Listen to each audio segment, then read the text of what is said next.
நமக்கு அநியாயம் செய்யக்கூடிய உறவுகளுக்கு நலவு செய்து பாருங்கள். நமக்கு கெடுதி செய்யக்கூடிய உறவுகளுக்கு நலவு செய்து பாருங்கள்.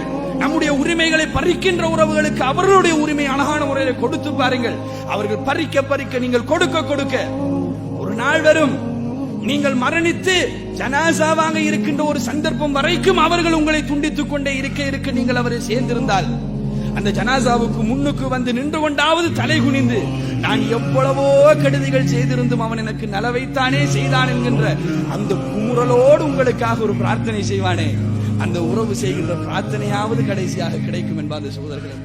கையேந்தி இதற்கு பின்னால் இவனுக்கு அநியாயம் செய்ய முடியாது, அவனிடத்திலே மன்னிப்பும் கேட்க முடியாது, அவனுக்கு ஏதாவது செய்வதென்றால் இந்த ஜனாசாவுக்காக வேண்டி நான் செய்கின்ற பிரார்த்தனை தானே என்று அந்த உறவு உங்களுக்காக செய்யுமே ஒரு பிரார்த்தனை. இந்த பிரார்த்தனை லேசாக உங்களுக்கு கிடைக்காது. அது கிடைக்க வேண்டும் என்றால் நீங்கள் உறவுகளை பேணி வாழ்ந்தால் தான் கிடைக்கும் என்பாத சகோதரர்களே.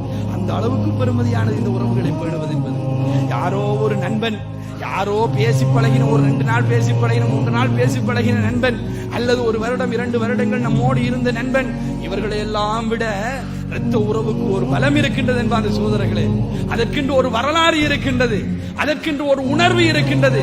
அந்த உணர்வுகள் எல்லாம் சேர்ந்து நமக்கு செய்கின்ற பிரார்த்தனை மிக உணர்வு பூர்வமான பிரார்த்தனையாக இருக்கும். அது சில வேளைகளில் நம்முடைய நண்பனிடத்திலே கிடைக்காது என்பதை உள்ளத்திலே ஆழமாக பதிய வைத்துக் கொள்ளுங்கள். உறவுகளை பேணுவது என்பது அவர்கள் எவ்வளவு துண்டித்தால்